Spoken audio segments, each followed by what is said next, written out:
Bom dia. Bom dia a todos que estão chegando.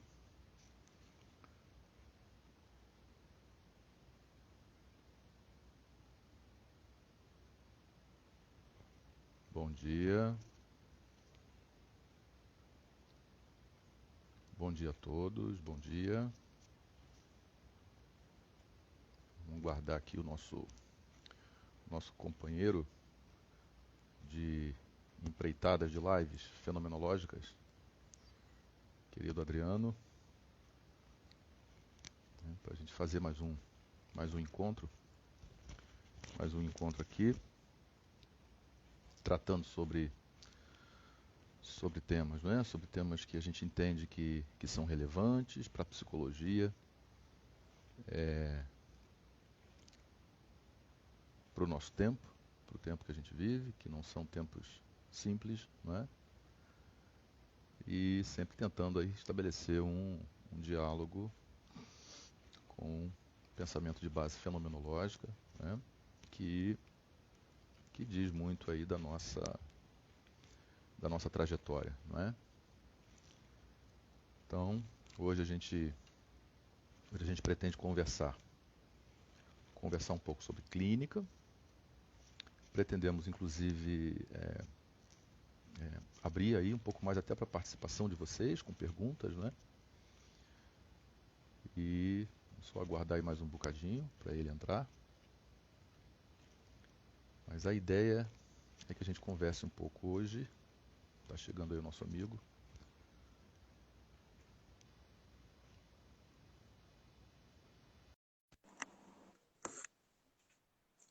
Converse um pouco hoje sobre o que nós estamos chamando aí de Estatuto Ontológico da Clínica. O que é esse trem aí, né? Esse nome esquisito. Bom dia, meu amigo Adriano, Bom da dia. Holanda. Tá bom? Você tá Tô vivo? vendo que o visual aí hoje está diferente, hein? Pois é, eu estava pensando em deixar aqui a coisa como o vazio, né? Mas aí eu pensei, não, vou convidar meus colegas da DC e da Marvel, então botei ali meus companheiros ali. Opa! Estou muito bem É, acompanhado. rapaz. Tá bem Estou bem acompanhado, acompanhado. tá? Ó. Olha lá, Doutor Destino, Ah, Gavião Negro, olha lá, tem é, né? Spectre, tem o Lanterna Verde. É, Estou bem rapaz. acompanhado. E tem também lá em cima representantes da Marvel, né? É, né? Demolidor, Pantera Negra, Blade. Pô, Tem combinado. Eu uma não sabia, homenagem, senão eu ia inclusive, ao Dia preparar, da eu ia Consciência. preparar um cenário. Eu ia Ah, preparar um então, cenário compatível aqui. Fica para semana que vem também. Eu então, vou me não é? municiar dos meus heróis. Então, os seus heróis, inclusive aqui, ó, em homenagem ao Dia da Consciência Negra, tá lá Pantera Negra e o Blade lá no alto, entendeu? Opa! Ó, Boa, ótima lembrança. Muito bom, ótima lembrança. Realmente um. eu tô gostando disso daqui, acho que eu vou mudar o layout, acho que eu vou deixar isso aqui em aberto, tira livro dali, né? Ficou bacana mesmo. Não ficou bacana? Muito legal, Pois ficou é. legal, ficou legal. Então, como é Isso que você daqui é tá? uma Tá boa bem? metáfora para a gente falar exatamente sobre isso que a gente está falando de fenomenologia, porque olha só, podia ser o vazio, mas isso também pode ser entendido como a preguiça, porque eu já cansei, que eu fiz toda a limpeza ontem, agora para voltar tudo para o Né? lugar, pensa, né? Aham. Mas então, É, verdade, muito fenomenológico mesmo, viu? Pensar o vazio né? né? É pensar as múltiplas possibilidades de recolocação das coisas. Múltiplas Muito bom. relações de Então, sentido, mas relações enfim. de Mas então, sentido. vamos continuar nosso bate-papo aqui. Gostou do Estatuto Ontológico da Clínica? Pois é, rapaz, isso aí tá dando caldo, né? Esse negócio aí tá dando pano pra manga, né? A gente vem conversando sobre isso aí os últimos dias e a gente resolveu trazer para cá para compartilhar com o pessoal, né? Uma ideia. Inclusive, assim, vou ficar com o convite pessoal para a gente mudar agora um pouco o perfil, para a gente tentar eventualmente fazer aí uma coisa mais interativa, né? Então, vamos sugerir aqui para o pessoal, olha, sugiram temas ou, a partir da semana que vem, ver se a gente começa a, sei lá, conversar mais, vocês propõem discussões aí, questões, e a gente vai debatendo. O que você acha? Uhum. Eu acho que sugestão de temas é fundamental, sim, é muito importante, bem como durante a própria live, né? O pessoal participar aí, trazendo pontuações e perguntas também é fundamental, né? Porque esse tema aí é um tema robusto, né, Adriano? Falar sobre isso daí, vamos traduzir um pouquinho para o pessoal o que a gente quer dizer com Vamos, isso, né? O que tem a ver com esses nomes esquisitos aí. Estatuto ontológico. O que você acha? Levanta a bola para você. vamos, vamos, vamos, vamos pensar. O que a gente está como é que querendo discutir com isso daí? Tentar trocar em miúdos. Você vai me corrigindo aí, que a palavra ontologia ela está muito mais associada, próxima ao pensamento da heideggeriano do que, em tese, do pensamento russeliano e tal. Mas isso seria digamos, seria uma interpretação muito superficial, no fim das contas, do sentido pleno do que significa o ontológico, né? Acho perfeito, assim, são perfeito. palavras complicadas, né? Porque uma coisa é falar de ontologia, outra coisa é fazer ontologia, outra coisa é falar do ontológico e tudo. Então, o estatuto ontológico da clínica, assim, bem preliminarmente, significa começarmos a discutir aquilo que, vamos dizer, caracteriza efetivamente, né? Caracteriza, é sempre uma palavra complicada, né? Que caracteriza a clínica. Então, quando a gente propõe a discutir, isso foi uma coisa que a gente ficou discutindo aí ao longo desses dias todos, né? Tanto no teu evento, que a gente, de certa forma, já tocou várias falas, aliás, várias falas brilhantes tocaram nessa questão, como no evento que a gente terminou ontem, né? Do Coninter, a gente também estava discutindo isso. E ontem eu acho, as duas últimas discussões, eu acho que a coisa ampliou-se, porque a gente saiu do campo, vamos dizer, da clínica psicológica, que é o que a gente está discutindo aqui, como se tivesse uma coisa muito central, né? Então, discutir o estatuto ontológico da clínica significa pensar, basicamente, a ampliação de processos, o que é que são saúde, o que é doença, o que é terapêutica, o que é técnica, o que é relação, né? O que é. Então, na verdade, é tentar pensar uma definição ampla da palavra clínica, né? Eu tô interpretando nessa direção. Faz sentido, faz sentido? Vai fazendo uma dobradinha aí comigo. Sim, sim. É por aí, sim. Eu acho que realmente você alertou, chamou atenção para o fato de que as palavras às vezes são um pouco complicadas, né? A gente usar algumas palavras não é simples, porque elas, né, inevitavelmente, elas vêm acompanhadas de uma série de sentidos, né, historicamente constituídos, e a gente acaba muitas vezes restringindo muito quando a gente fala ou ouve alguma palavra em algo muito pré-determinado. E a palavra característica realmente é uma palavra que não é das mais tranquilas, né? Eu acho que é por aí mesmo, como você está falando, né? Agora, eu acho que nós temos um Vamos desafio lá. para pensar isso, né? Um grande desafio, que é, é, que é, eu diria que o cuidado para que a Uhum, gente não escorregue e seja capturado no momento em que a gente busca pensar fenômenos estruturantes que caracterizam o encontro clínico, né? E aí, sem dúvida, alguns desses fenômenos, como você falou, né? A ideia de saúde, doença e outros temas, como linguagem, ética, a ideia de sofrimento, que está diretamente ligado à ideia de doença. uhum. Mas o desafio de tentar pensar esses temas sem que a gente recaia, né? Eu diria que assim, num movimento muito sedutor, né? E da tradição, de certa maneira, de certa forma, do tradição, do modo de pensar mais usual, né? Que se faz, que é uma determinação parcial universal, né? Genérica, Uhum. né? Certo, Total, certo. e aí, de certa maneira, Universo. estabelecer determinantemente, né, o que é clínica. Né? Então, como é que é isso? Como é que você vê esse desafio de pensar, que me parece que inevitavelmente, uma aproximação da própria discussão da noção de essência, né? Da noção de Exatamente. O, essência fenomenológica. Né? E o que aí? você está chamando a atenção é o grande desafio nosso, me parece, que é o desafio da fenomenologia, que é o quê?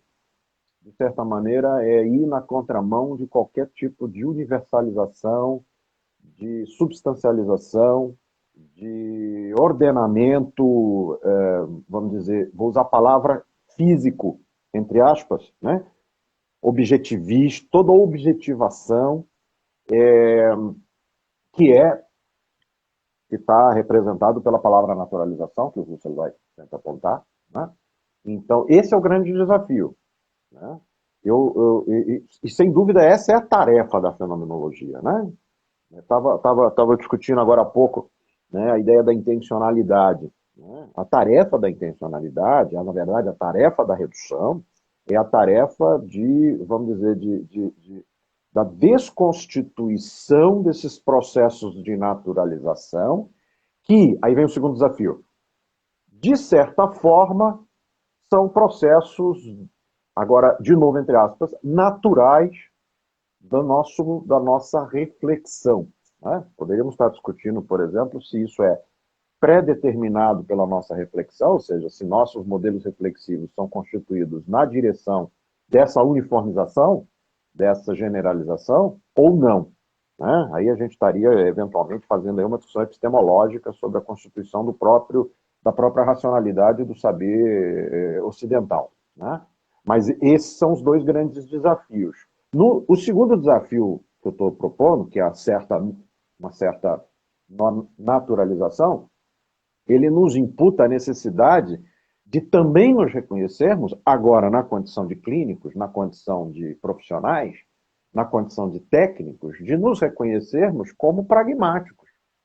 Ou seja, para também não criar um discurso de oposição do tipo, dado que o estatuto ontológico da clínica pode ser entendido como a transitoriedade, a historicidade, a fluidez, né? E, portanto, a não naturalização, logo a gente chegaria no impasse, que seria, por exemplo, dizer, bom, então a clínica prática, a clínica operacional, essa que a gente faz no consultório, né? Ela seria inviável do ponto de vista objetivo, né? Então são dois grandes desafios que a gente tem que reger, né?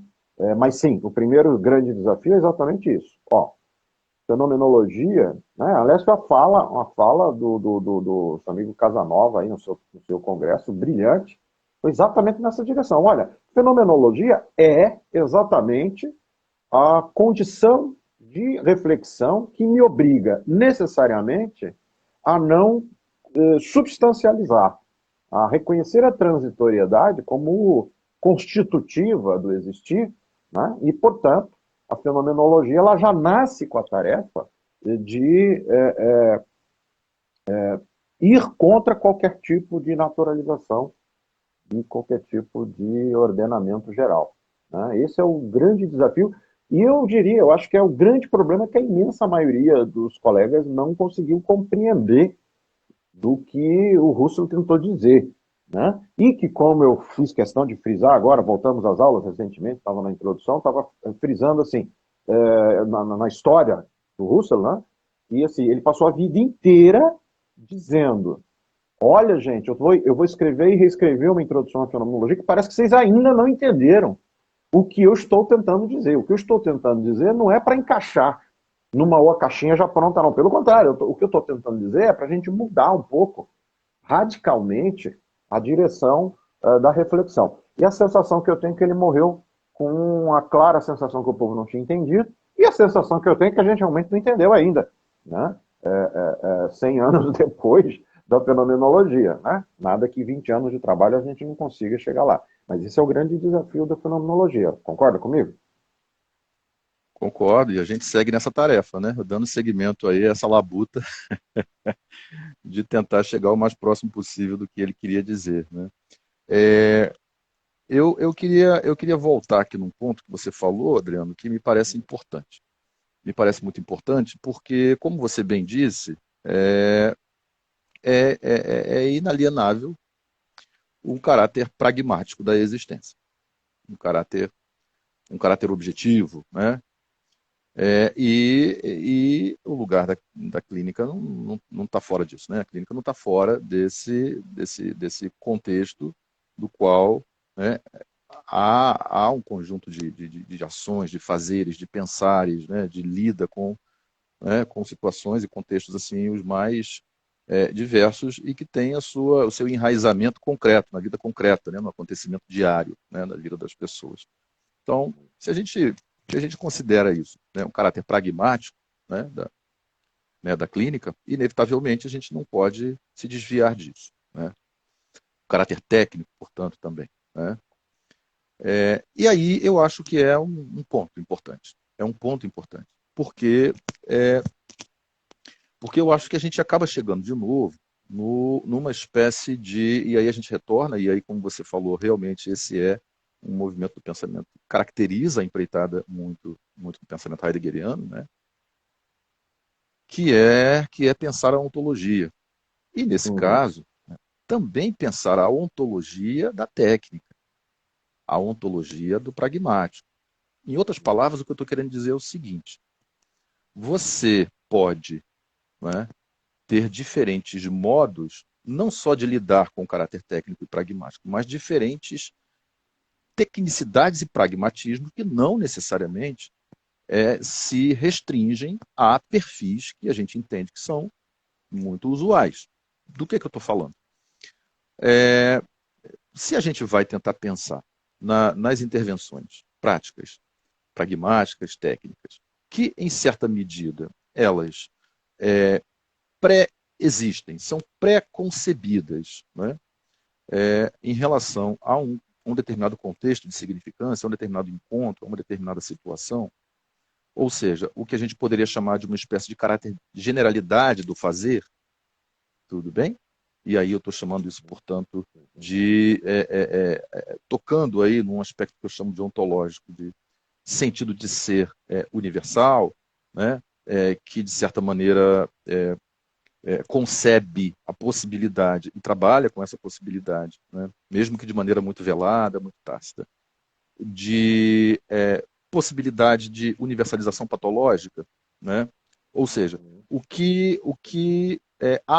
haveria algo em comum entre duas, três, quatro, cinco pessoas que viabilizaria práticas, técnicas, ações pragmáticas que são absolutamente indiferentes em relação a elas, ou seja, são construções a priori determináveis a partir de categorizações, nesse caso patológicas, e que no momento em que eu consigo identificar, né, eu estou falando aí daquilo que eu chamei agora há pouco, né, de atos muito naturalizados. Né? A partir do momento que eu consigo identificar uma espécie de ponto em comum, né, eu consigo fazer uma associação direta com determinados tipos de pragmaticidade, comportamentos técnicos, né, ações que, em certa maneira, vale para todas essas condições. Pois bem, eu acho que isso é uma reflexão ontológica a respeito da dimensão técnica.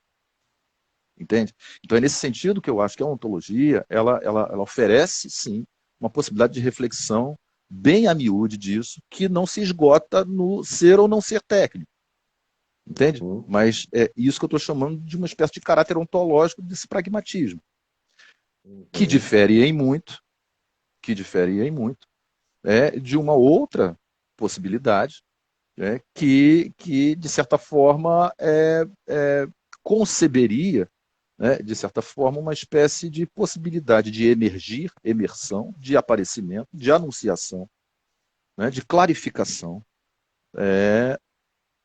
dos atos e intervenções, quaisquer que sejam eles, a partir, né, desse encontro que, de certa maneira, radicaliza o olhar da alteridade em relação ao outro, ou seja, esse outro irredutível a qualquer tipo de categorização a priori, como eu falei anteriormente, que o iguala a qualquer outra pessoa, nesse sentido. Então, a gente está falando de ontologia, a gente está falando de Uhum. sentido de ser dos entes, a gente está Uhum. falando de entes enquanto uma ação, que eu posso chamar Uhum. de técnica, ação pragmática, e essa ontologia deixa muito claro que a questão fundamental não é exatamente a técnica ou a pragmática, mas sim isso que é o que a gente pode chamar, né, da ontologia, uma espécie de estrutura de significância que serve de uma espécie de alicerce tácito, velado, implícito às compreensões de homem e mundo que estão se dando no momento em que eu faço alguma coisa, porque estão ali.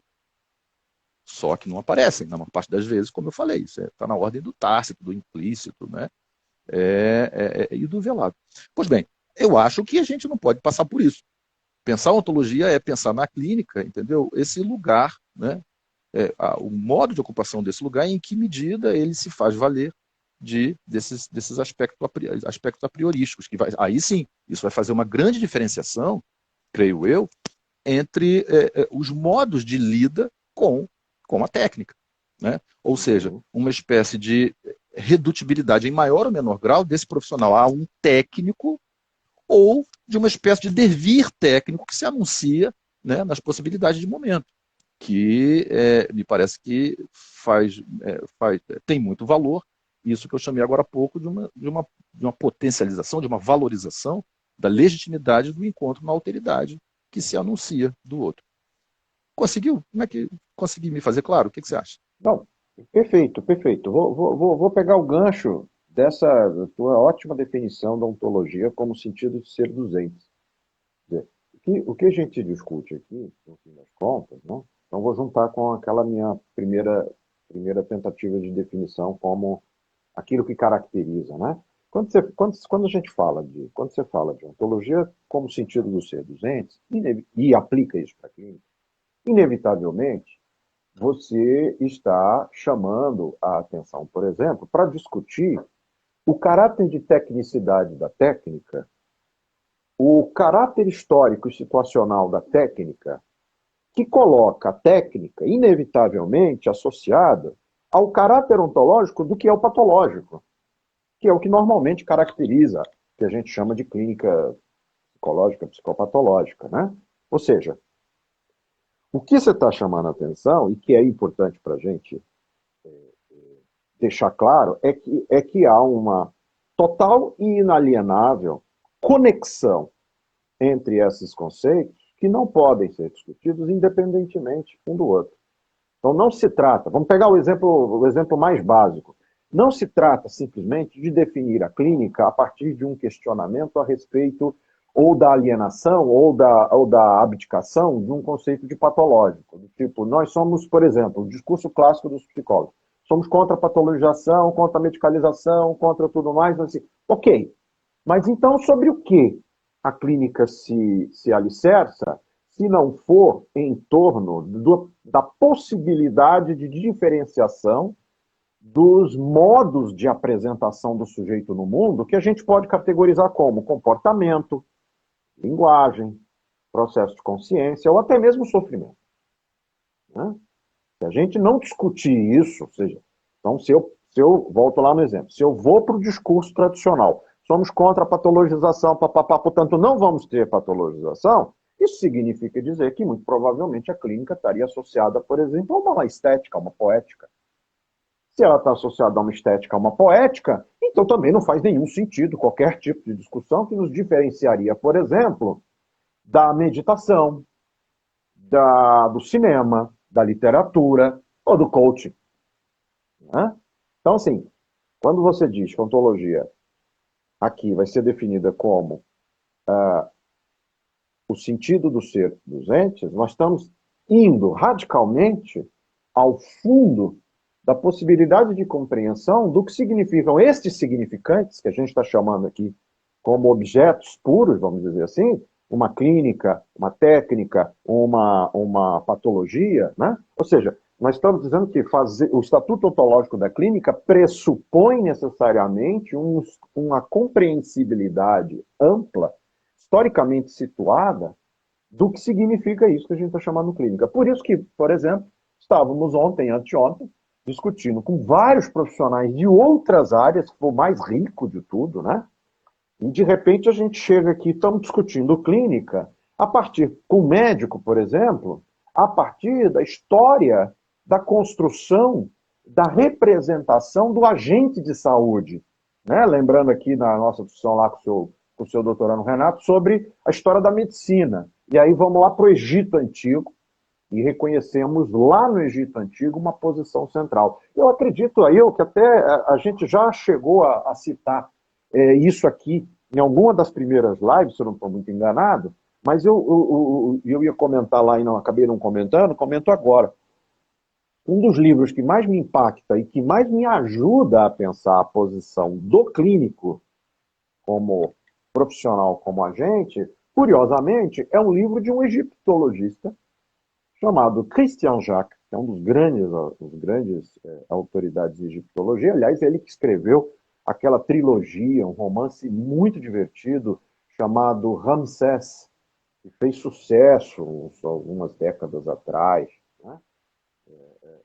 Uma fantasia em torno daquela relação entre Ramsés e Moisés, né? Mas totalmente calcada em dados históricos egípcios, e um livro que ele escreve que se chama O Mundo, O Mundo Mágico do Antigo Egito, onde ele me apresenta a figura do mago egípcio, que eu associo com aquela, vamos dizer, com o arquétipo tradicional do terapeuta, o arquétipo tradicional do clínico clássico, né? Que, pelo menos, que chegou para mim, graças ao brilhante trabalho do nosso finado professor Richard Boucher, meu professor na época do mestrado, quando ele associava a ideia do terapeuta, do clínico, ao xamã.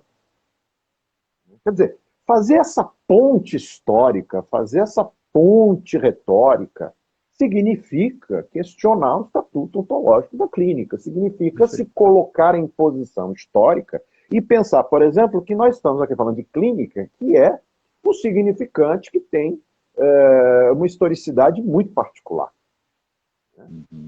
E que, obviamente, fala de uma transitoriedade dos modos de representação da situação do sujeito do mundo. É disso que a gente está falando, no fim das contas. Então, acho fundamental que a gente nunca perca isso de vista, sob pena de confundirmos o estatuto ontológico da clínica apenas com a ideia de tecnicidade ou de pragmaticidade, que você está chamando a atenção, né? Que é o que faz com que, invariavelmente, diga-se de passagem, o estudante procure num chamado curso de especialização, curso de formação, etc. e tal. Na verdade, eu dizia outro dia para um colega, dizia assim, se você está indo fazer formação XYZ, procurando neste curso aqueles repertórios objetivos, concretos, né, para te dar subsídios para uma atuação prática, me parece que este é um mau caminho.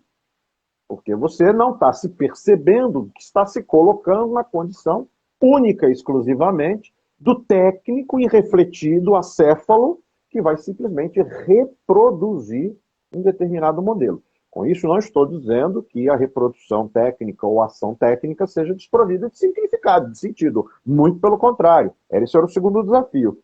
Né? Para mim é muito tranquilo lidar com a questão da técnica, lidar com a questão vamos dizer, da manipulação, né? Fazendo aqui uma aproximação aí pro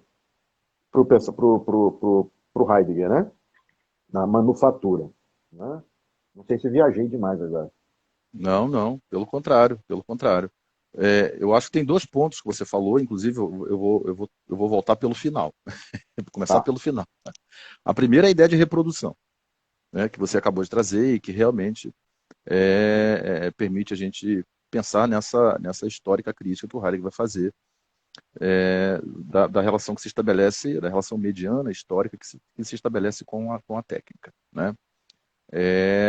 Então, a ideia de reprodução me parece fundamental para a gente tentar pensar nisso que a gente está chamando de estatuto ontológico da clínica e, evidentemente, dos seus aspectos constitutivos e, obviamente, a técnica, a prática, a pragmática atravessa, né? Atravessa esse contexto. Então, nesse sentido, a ideia de reprodução me parece fundamental, né? Ou seja, a ideia de reprodução, eu creio que nos permite, né, fazer uma investigação, empreender uma investigação ontológica a respeito disso que a gente está chamando de relação com a técnica.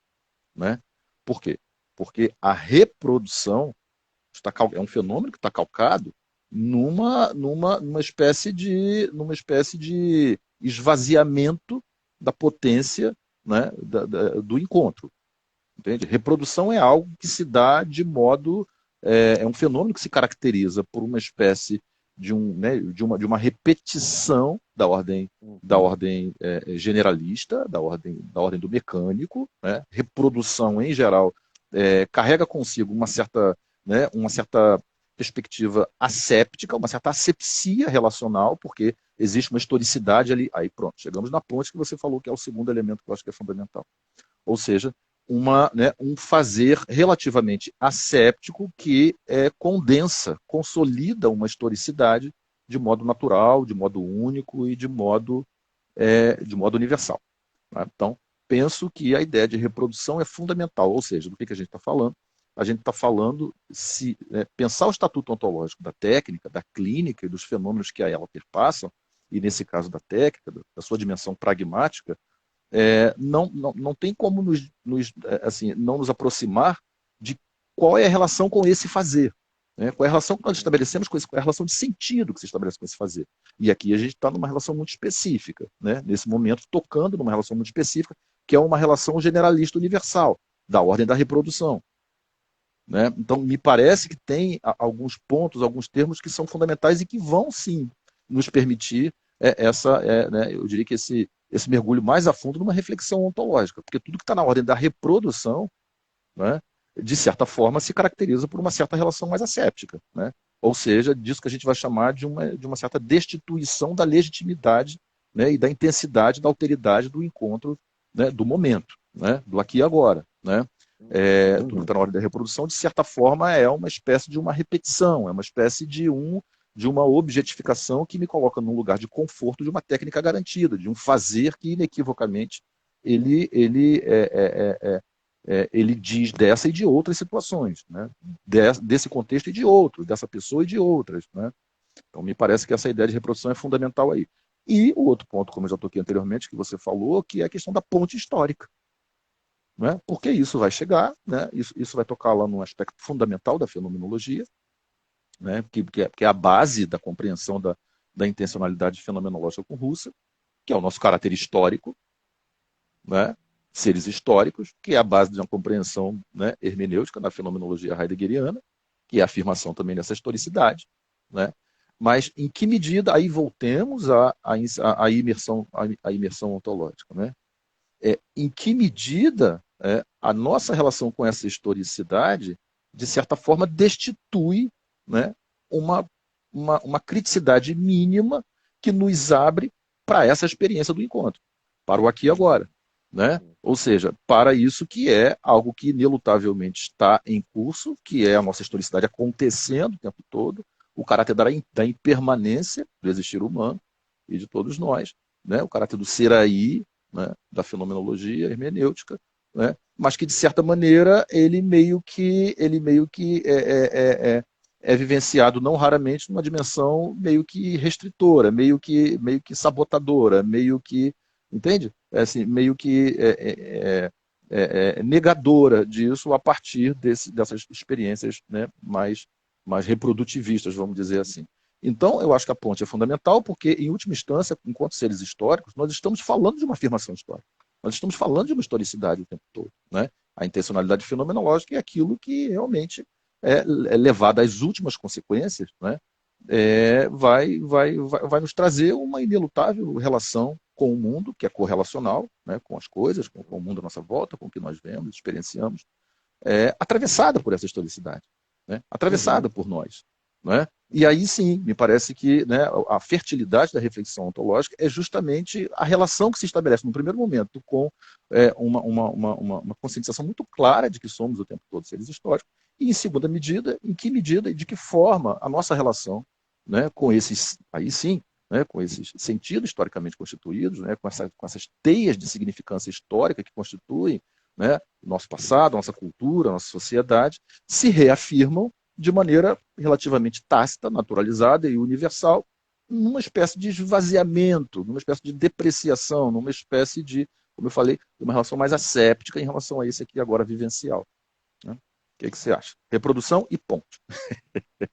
Não, um monte de coisa aqui passando na cabeça. Eu acho que a tua fala ela é crucial para a gente tocar num ponto muito sério, que a imensa maioria dos nossos colegas não gostam, né? Que discutimos quarta-feira, né? A gente estava lá discutindo sobre bioética, né? Sobre a representação do médico, né? E aí fizemos uma velha e clássica piada, né? Quer dizer, o que você está já conta piada. O que você está falando é a clínica não é um lugar privilegiado de um determinado fazer. Né? Ela é exatamente a abertura de possibilidade de um fazer. Isso é muito sério, porque no mundo, no mundo metaprofissional. É lugar de desprivilegiamento. Exatamente, exatamente. O problema é que toda vez que a gente discute isso à luz de uma constituição histórica que a gente não coloca em xeque, que é o fato de construirmos o mundo ocidental, virtualmente o mundo ocidental, não vou entrar no mérito da distinção, mas constituímos o mundo ocidental sob a égide das estruturas disciplinares, né? Sobre as disciplinas postas. E veja, nem estou precisando de Foucault aqui para fazer o questionamento, mas assim, nós estamos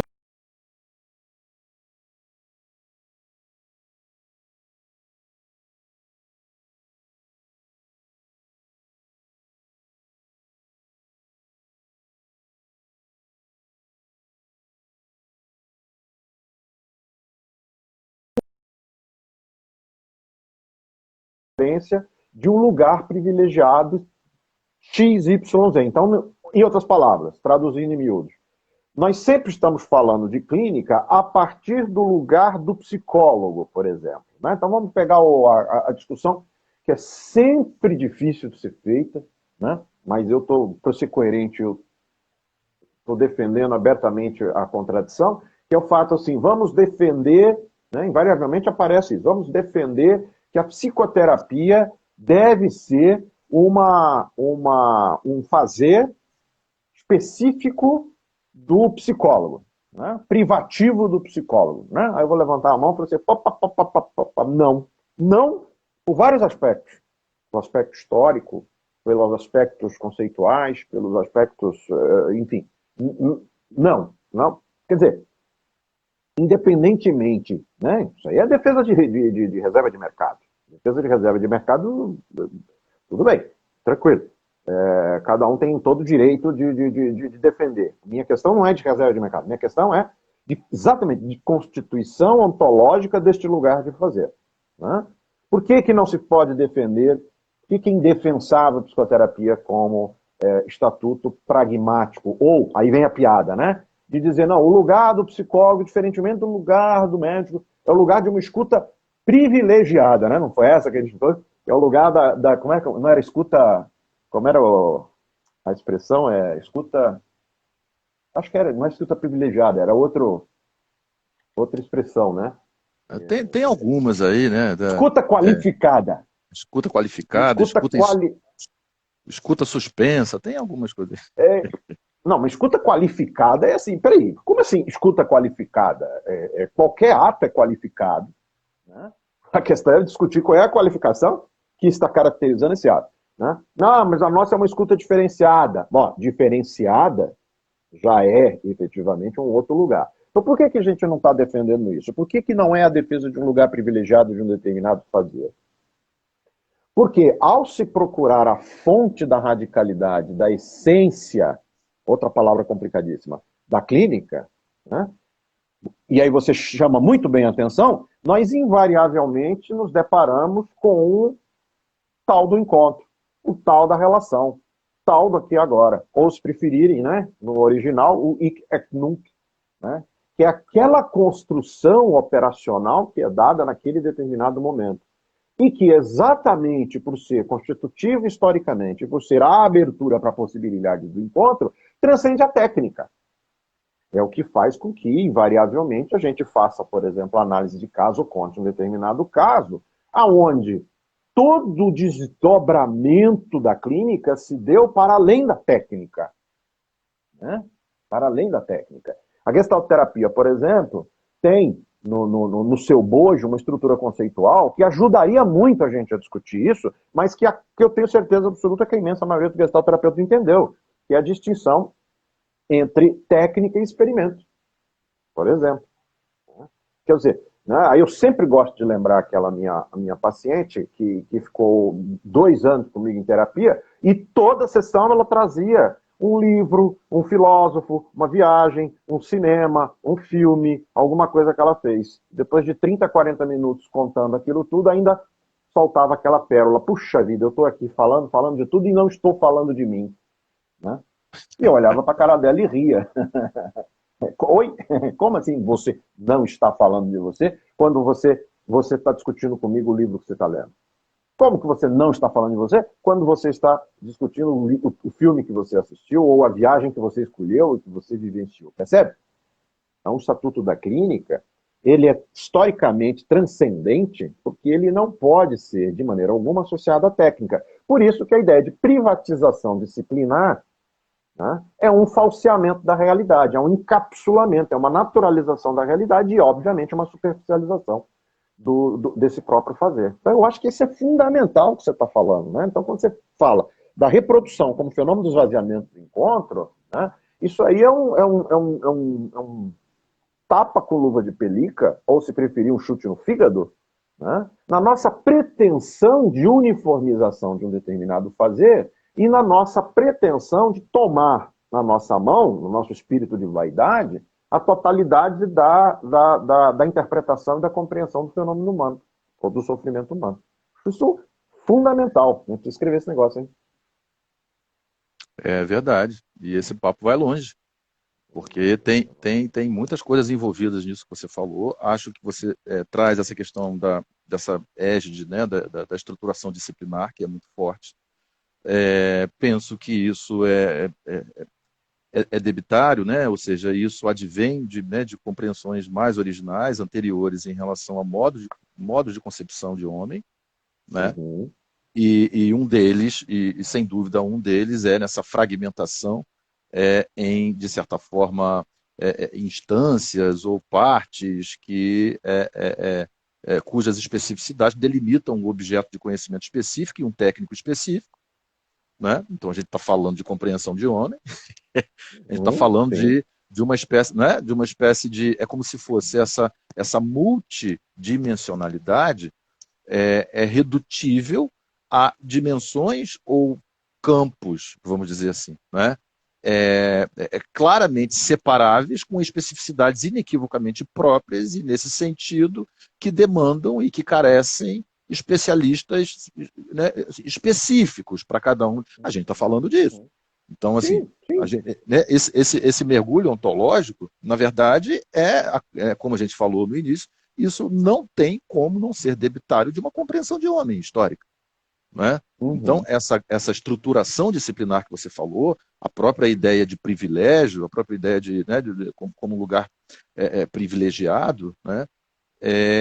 Isso denota, né, a afirmação de privilégios históricos, ou seja, a afirmação de estruturas simbólicas históricas que se reafirmam nas nossas práticas cotidianas, e aí sim, mais uma vez, em geral, de modo tácito, velado, né, não explícito para a gente, mas que sim, inevitavelmente, carrega consigo toda uma historicidade, uma certa visão de homem e de mundo. Né? É a ontologia. Então, eu acho que é muito fértil você relembrar essa questão das estruturas disciplinares, entende?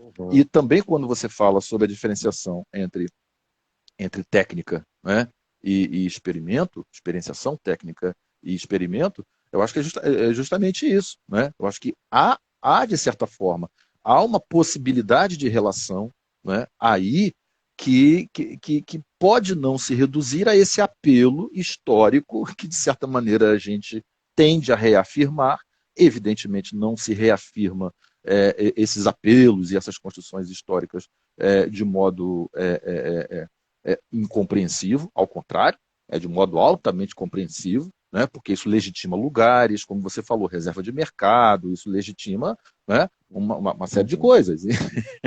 Isso legitima lugares de poder. Lugares de poder. Então, a gente acaba chegando nisso também. Então, aí a gente volta lá na questão do privilégio. Quer dizer, se a gente vai pensar a clínica enquanto um lugar de estranhamento radical, é ao contrário, um lugar de desprivilegiamento. Pois é, olha que paradoxo. Pois é. E aí a gente fica preso nisso. Quer ver um exemplo? Vou dar 2 exemplos que eu acho que são bastante representativos e significativos disso que a gente está falando. Né? No contexto da saúde. O agente comunitário de saúde. O agente comunitário de saúde, previsivelmente, ele é previsto, ele é predeterminado, ele é suposto exatamente como um agente da própria estrutura cultural, como um agente de facilitação da relação de linguagem, da relação de troca de comunicação. Quer dizer, o agente comunitário de saúde ele não pode ser previsto como uma estrutura privilegiada antecipatória de uma determinada disciplina. Porque, a priori, o agente comunitário de saúde ele existe simplesmente pelo seu próprio sentido de existir na comunidade, e não por causa de uma determinada tarefa. Né? Aí o que é que você tem? E são extremamente funcionais e necessários exatamente por isso. Quer dizer, não é o médico, não é o enfermeiro, não é o psicólogo, não. É um sujeito da própria comunidade que faz a ponte na interligação. Né? E aí você começa a discutir a profissionalização do agente comunitário de saúde como estrutura de pré-determinação disciplinar, que, na verdade, retira da sua condição fundante, né? Ou seja, da sua condição pré-determinante ontologicamente, e retira ele do lugar. Pronto, você matou o sentido de agente comunitário de saúde. É um exemplo. Segundo exemplo, o que eu gosto muito de pensar, acompanhamento terapêutico. Né? Aliás, recentemente a gente produziu um livro sobre isso. Eu gosto demais de pensar a temática do acompanhamento terapêutico, e aí na contradição de como é feita a discussão em tese sobre o AT no Brasil, que é a discussão na contradição da ideia da disciplinaridade. Ou seja, a ideia do agente, do acompanhante terapêutico, como aquele agente que está, vamos dizer, na condição da disponibilidade do encontro, né, concreto, imediato, direto, objetivo, com o sujeito da crise, com o sujeito da patologia. Independentemente da sua formação, independentemente da sua condição. Quer dizer, então, no caso, o AT seria uma clínica privilegiada para se pensar o estatuto ontológico da clínica. Mas quando o AT é pensado como um agente formal, técnico, né, ele sai completamente da sua condição ontológica. Então, para mim, são dois exemplos. Né? Ele é recapturado. Exatamente. Né? Exatamente, são recapturados. Aí cai na redundância daquilo que você está chamando de reprodução, de reprodutibilidade. Sim. Aí eu começo a dizer, para ser AT tem que ser assim, assim, assim, assim, assado. Né? Terceiro exemplo, para te devolver a bola, né? Porque ele já vai numa outra direção. Né? Quando eu comecei a dar aula de clínica lá em Brasília, né, décadas atrás, eu gostava de usar o seguinte exemplo para provocar uma reflexão e um incômodo dos meus alunos de psicologia, que era o seguinte: no momento da crise, no momento de um paciente em crise, no momento no momento em que você está para além de toda aquela condição dita ideal, né, qual é o profissional que pode ser chamado a atuar de uma maneira mais objetiva, né? Será que somos nós, agentes da fala, que constituímos uma clínica fundamentalmente por uma fala e pela radicalidade de uma fala que é constituída por significantes que são concatenados em estruturas de significado? Né? Imagina, o sujeito da crise, um sujeito do delírio, ele está na subversão dessa linguagem organizada e ordenada, não é? Aí eu gostava de usar como seguinte exemplo, nessas horas, um profissional muito mais, vou dizer, ativo, poderia ser chamado aqui, seria o terapeuta ocupacional. Né? Claro que eu estava ali me referindo ao exemplo clássico da Anísia da Silveira, quando ela efetivamente constrói essa ideia do terapeuta ocupacional. E o TO aqui seria uma metáfora para um conjunto de outros tantas possibilidades de profissionalidade que poderiam surgir nesta mesma situação de crise, como, por exemplo, nós discutimos isso esses dias, como, por exemplo, musicoterapia, né? O uso da música, o uso da dança, o uso da arte-terapia, né? Ou até mesmo o uso de recursos como coping religioso espiritual, né? Como sentido de ordenamento. Nesse sentido, a clínica, ela transcende, ela vai além deste lugar privilegiado de uma técnica, que é esse fazer aonde a gente está posto. Isso, para mim, é muito necessário de ser pensado, porque, ao contrário da maioria dos meus colegas que acham que isso é uma espécie de ir contra a defesa de uma profissionalidade específica, para mim me dá muito mais liberdade de ação. Né? Porque isso me dá uma total abertura, por exemplo, de eu me apropriar aqui das minhas figurinhas da DC como recurso terapêutico num determinado contexto. Sem dúvida. Na verdade, por que não? Ou um exemplo que eu gostava de usar, um adolescente que eu não conseguia, de maneira nenhuma, criar um canal de demonstração da potencialidade, da capacidade que ele tinha às vésperas de um vestibular, estamos falando aqui do vestibular 20, 30 anos atrás, né? Não é nem nada, né? E de repente eu me percebo, pô, eu estou falando com um adolescente, eu estou falando com um amante dos esportes, eu estou falando com um cara que conhece muito basquete, eu estou falando de um cara que sabe de NBA, então eu vou usar NBA como recurso. E funcionou. Quer dizer, isso me abre uma perspectiva. Eu estou aqui falando, na verdade, da transcendência deste lugar de um fazer.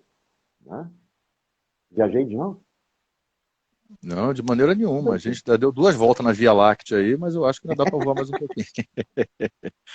Olha só, eu gostei, assim, eu queria aproveitar aqui o que você falou em relação à questão da crise. Né? A gente já conversou sobre isso em outros contextos. Assim, da pertinência, da riqueza que é a gente pensar a crise, né? Pensar momentos de crise. E aí a gente amplifica, né, um pouco essa reflexão para além das situações, né, compreendidas usualmente, né, que se restringe à crise como esse momento pontual, né, de crise psicótica, patológica, enfim. Mas uma reflexão mais ampla, né, que, de certa maneira, a experiência clínica não se restringe a essa dimensão dessas crises pontuais, né, mais explicitamente, né, vamos chamar assim, patológicas, históricas, né, psicóticas ou algo do tipo, mas há aquilo que a gente poderia chamar, que eu gostei do que você falou agora há pouco, né, da momento de subversão do organizado, da linguagem organizada. Né? Uhum. A crise como anunciação de uma subversão do mundo organizado. Né? Porque aí eu faço uma pequena conexão rápida, né, de linguagem, né, com como, de certa maneira, é trabalhado com Heidegger, linguagem não se restringindo a esse aspecto da construção histórico-linguística, ou seja, de língua especificamente, mas linguagem enquanto esse campo, um grande horizonte histórico de sentido e que, portanto, língua revela um sentido de mundo. Por isso que a gente tem problemas aí sérios nas traduções, né? Tem palavras que não dá para ter tradução exata, né? Literal. Se a gente for conversar com, né, com um tradutor, né? Pessoas que né, tem por hábito fazer tradução de qualquer língua que seja, ela certamente vai dizer, olha, não tem tradução perfeita, porque não é bem uma questão de conversão linguística, né? Sentidos, né? Sentidos de mundo presente. E aí, portanto, a gente acaba, né, trazendo aí aproveitando, né, essa amplificação e compreendendo que a subversão da linguagem organizada, no fundo, ela é como se fosse um fenômeno decorrente de uma desestruturação de sentido de mundo, em alguma medida. Né? Esse é um lugar de clínica, né? Esse é um lugar classicamente compreendido como sendo um lugar, né, da intervenção do profissional da clínica, do psicólogo, né? E em suas variâncias. Então, eu gosto de pensar essa ideia da crise, né, aproximando disso que você falou, que é a subversão da linguagem, mas fazendo essa amplificação, né, na verdade é uma disrupção, né, de mundo, na verdade né, é uma insustentabilidade, né, não se mostra mais como sustentável uma espécie de teia semântica de sentido de existência naquele momento de mundo relativa, né, seja numa dimensão mais regional ou mais ampla, né, mais específica ou mais aberta. Né, e aí sim eu acho que é fundamental, porque quando você de certa maneira, traz a importância. Você até antecipou, legal, porque você falou aí do Lanterna Verde antes de eu falar. O Lanterna Verde, enquanto agente de saúde, né, porque, sem sombra de dúvida, é perfeitamente possível e pertinente você, né, olhar, tocar, né, simplesmente, né, ser afetado pelo Lanterna Verde que está aí atrás de você. Né, e isso te remonta, né, a experiências e vivências que te catapultam, né, desse momento e que, portanto, te fazem, né, fazer uma revivência, né, importante de coisas que você passou, viveu, e isso te traz, de alguma forma, algum tipo de bem-estar, em alguma medida. Né? Ele é agente de saúde também. Então, a gente está falando, né, em última instância, disso que é a impossibilidade. Eu gosto sempre de estar fazendo esse cotejamento fenomenológico. Acho que isso é muito importante para a gente, né? Assim, da impossibilidade de determinação de ser dos entes. Está querendo dizer, olha só, isso não tem como se restringir a uma, né, a uma tecnicidade específica de uma pessoa que se funda numa compreensão de homem, né, numa compreensão, uma certa visão maior, né, de homem segmentado, né, compartimentalizado e que, portanto, geradora, né, de especialistas específicos em campos específicos que, em geral, não se comunicam entre si, que são distintos nas suas especificidades inequívocas, e, portanto, compete a essa pessoa, compete a esse sujeito, né, a esse profissional, um suposto restabelecimento disso que a gente está chamando aqui de uma certa ordenação que se perde momentaneamente. Né? Então, assim, eu acho que a gente está falando de ontologia o tempo todo, né? E aí, inevitavelmente, claro, são muitos temas, né? Se a gente pensou aí linguagem, se a gente pensa nessa constituição histórica de lugar de saber-poder, como você falou, né? Das estruturas disciplinares, são muitos, esses temas estão todos interligados, mas eu penso que isso anuncia a própria crise, né? A própria né, assim, insustentabilidade dessa determinação geral, ôntica, dessa determinação tecnicista, né? Do lugar do profissional, porque, caso contrário, você não poderia estar vivendo uma relação de saúde com o seu lanterna verde atrás de você. Diga-se de passagem, que fique claro que não é o Al Jordan, né? Que é o primeiro Lanterna Verde, tá? Claro. Com certeza. E isso aí é muito importante, né? Olhando aqui a hora, isso não é incompatível com qualquer expectativa e até mesmo uma necessidade de um certo ordenamento que a gente precise fazer e que a gente vai ter que fazer. Mas é só não perder esse caráter de transitoriedade, esse caráter de historicidade. Quer dizer, não é que a gente está aqui dizendo que não há nenhuma essência possível de ser percebida, pelo contrário. Há sim, tanto há uma essência que se replica, que eu, de novo, usando o exemplo do mago egípcio, eu olho para o egípcio e me reconheço com aquele egípcio como um sujeito, como uma subjetividade, como uma entidade humana similar a mim. Né? Eu estava assistindo aquele documentário na Netflix sobre o túmulo de Saqqara, que eles descobriram um túmulo intacto, e assim, é emocionante ver a emoção que vem daqueles pesquisadores, deles verem, cara, nós estamos vendo um negócio aqui que está intacto, pela primeira vez a gente vai ver assim, como se fosse a reprodução da realidade empírica daquele sujeito humano lá. Ou seja, é como se eu me transpusesse para um dado histórico e dissesse assim, agora eu vou me reconhecer lá atrás. Isso é uma essência, uma essencialidade que é posta aí, que é fundamental, né? Sim. Eu acho que isso é muito importante. E que não cabe e não se reduz, né? Isso que você falou dessa emoção que você percebe, não cabe na técnica ali que ele exerceu para descobrir. Não cabe, transborda. Transborda, exatamente, transborda. E aí é muito interessante, assim, já vai terminar, o documentário é muito bem feito, porque ele pega desde o paleontólogo, desde o pesquisador, o egiptólogo, até aquele dito trabalhador braçal. Né? E é impressionante como as conexões vão sendo feitas, né? Para além da técnica, para além da transitoriedade. Né? Quer dizer, e aí, brincando, a gente está falando de quê? A gente está falando do estatuto estético da própria disciplina. Não é? Exatamente. Coisa que a gente, às vezes, está perdendo. Acho que a gente está perdendo com isso tudo. Né? Mas vai dar pano para manga, temos 2 minutos aí para terminar. Ei, rapaz, e como? Agora com o estatuto estético que você trouxe no final, claro, a gente vai ter que voltar nessas coisas, assim, eu vou me preparar agora, não sei se vou trazer meu National Kid, porque já denuncia muito, né? Assim, se você fizer um negócio desse, eu vou ficar feliz demais. National Kid, eu acho que vai ser coração agora. Nacional Piro, isso aí, agora eu fui longe agora, viu? Fui longe, o pai de todos.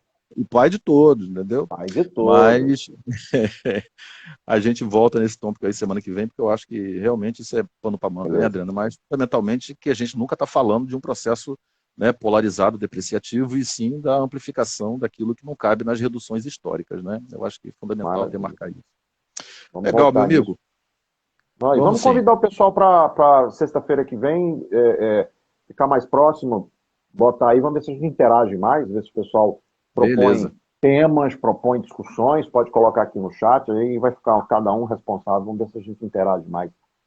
Isso. E nos nossos Instagrams também, né? O pessoal pode mandar ideias e perguntas, a gente vai estar acolhendo. Beleza. Vamos lá. Grande Então, abraço, até Adriano. sexta que vem. Abração. Até sexta que vem. Valeu, gente. Tchau, tchau.